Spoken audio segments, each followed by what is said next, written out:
ಇನ್ನು ಸಂಕಷ್ಟದಿಂದ ದೂರ ಬರುವ ಸಲುವಾಗಿ ಎಚ್.ಡಿ. ರೇವಣ್ಣ ದೇವರ ಮೊರೆ ಹೋಗಿದ್ದಾರೆ. ಇಂದು ಧರ್ಮಸ್ಥಳಕ್ಕೆ ತೆರಳಿದ್ದ ಅವರು ಮಂಜುನಾಥನ ಸನ್ನಿಧಿಯಲ್ಲಿ ಕುಳಿತು ವಿಶೇಷ ಪೂಜೆಯನ್ನ ಸಲ್ಲಿಸಿದರು. ಇದೆಲ್ಲವನ್ನು ನೋಡೋಣ. ದೇವರಿಗೆ ರೇವಣ್ಣ ಮೊರೆ ನ್ಯೂಸ್ ಎಕ್ಸ್‌ಪ್ರೆಸ್‌ನಲ್ಲಿ. ಧರ್ಮಸ್ಥಳದ ಮಂಜುನಾಥನಿಗೆ ಹೊಳೆನರಸೀಪುರ ಶಾಸಕ ಎಚ್.ಡಿ. ರೇವಣ್ಣ ವಿಶೇಷ ಪೂಜೆ ಸಲ್ಲಿಸಿದ್ದಾರೆ. ಸುಮಾರು 1 ಗಂಟೆ ಕಾಲ ಧರ್ಮಸ್ಥಳದ ಗರ್ಭಗುಡಿಗೆ ತೆರಳಿ ಎಲ್ಲಾ ದೇವರಿಗೂ ಅಭಿಷೇಕ ಮಾಡಿ ರೇವಣ್ಣ ವಿಶೇಷ ಪೂಜೆ ಸಲ್ಲಿಸಿದ್ರು.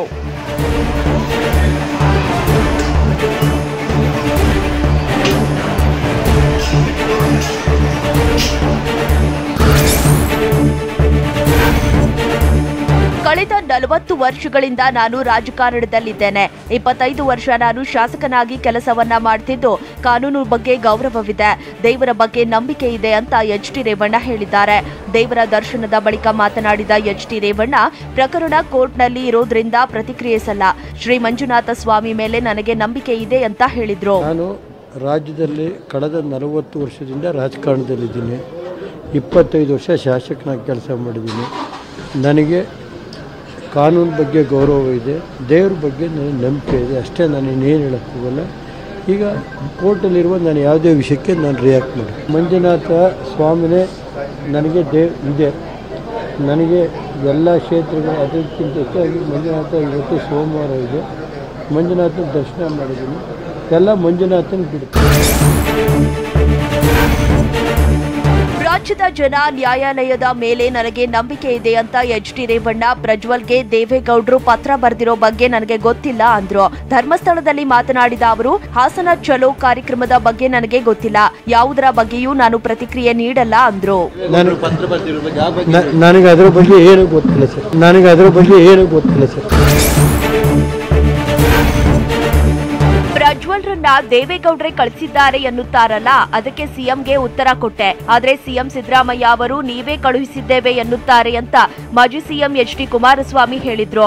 ವಿದೇಶಕ್ಕೆ ನಿಮ್ಮ ಮಗ ಹೋದಾಗ ಏನಾಯ್ತು ಅಂತ ಕೇಳಿದೆ ಅಷ್ಟೇ ಅಂತ ಹೇಳಿದ್ದಾರೆ. ಇವತ್ತು ಪ್ರಜ್ವಲ್ ಇಲ್ಲೆಲ್ಲ ಕೇಳಿದ್ರಲ್ಲ, ಅವನಿಗೆ ಒಂದು ಎಚ್ಚರಿಕೆ ಕೊಟ್ಟು ಎಲ್ಲಿದ್ದರೂ ಬಂದು SIT ತನಿಖೆಗೆ ಸಹಕಾರ ಕೊಡು ಅಂತೇಳಿ ಎಚ್ಚರಿಕೆ ಕೊಟ್ಟಿದ್ದನ್ನು ಇವರು ರಾಜ್ಯದ ಮುಖ್ಯಮಂತ್ರಿ ದೇವೇಗೌಡರೇ ಕಳಿಸಿದ್ದಾರೆ ಅಂತಕ್ಕಂಥದ್ದನ್ನು ಅವತ್ತೇನು ಹೇಳಿಕೆ ಕೊಟ್ಟರು ದೇವೇಗೌಡರ ಬಗ್ಗೆ, ಅದಕ್ಕೆ ಹೇಳಿದೆ. ಹಾಗಿದ್ರೆ ನಿಮ್ಮ ಮಗನ ಕಳಿಸಿದ್ರಲ್ಲ ಅವತ್ತು, ಅಲ್ಲೆಲ್ಲ ಹೋಗಿ ಏನೇನು ನಡೀತಲ್ಲ ತನಿಖೆ ನಡೆಸಿದ್ರ, ಯಾತಕ್ಕೆ ನಿಮ್ಮ ಮಗ ಸತ್ತ ಅಂತ ಹೇಳಿ ನಾವು ಅದನ್ನು ತನಿಖೆ ಮಾಡಬೇಕು ಅಂತ ಕೇಳಿದ್ವಾ?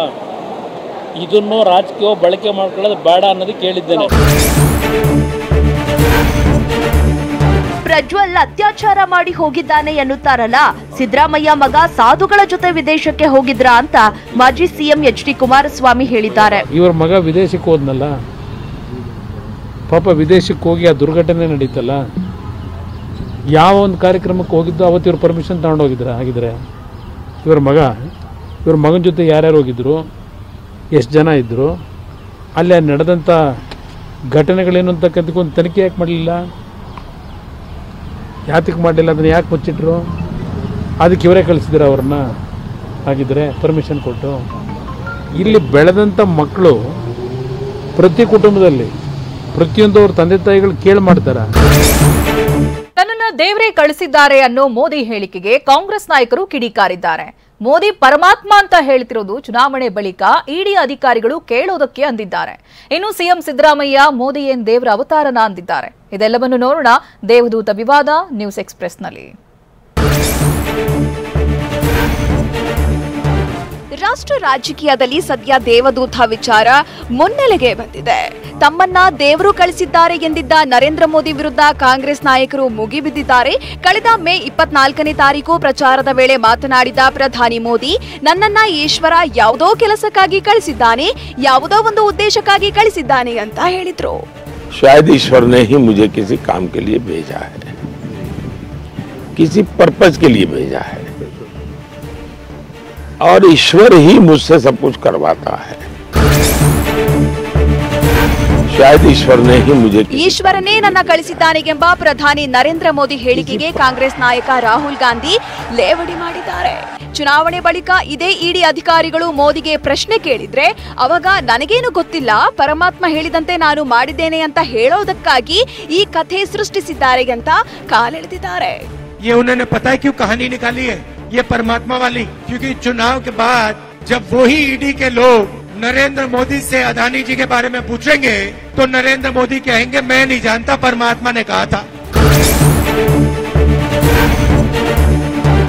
ಮೋದಿ ವಿರುದ್ಧ ವಾಗ್ದಾಳಿ ಮುಂದುವರೆಸಿರುವ ರಾಹುಲ್ ಗಾಂಧಿ ಮೋದಿ ಅವರೇ ದೊಡ್ಡ ದೊಡ್ಡ ಭಾಷಣ ಮಾಡೋದನ್ನ ನಿಲ್ಲಿಸಿ ಅಂತ ವಾಗ್ದಾಳಿ ನಡೆಸಿದ್ದಾರೆ. ದೇಶ ಒಡೆಯೋದನ್ನ ನಿಲ್ಲಿಸಿ ಯುವಕರಿಗೆ ಎಷ್ಟು ಕೆಲಸ ಕೊಟ್ಟಿದ್ದೀರಿ ಅನ್ನೋದನ್ನ ಹೇಳಿಗೆಂದು ಪ್ರಶ್ನಿಸಿದ್ದಾರೆ. मोदी जी, आप लंबे लंबे भाषण देना बंद कीजिए।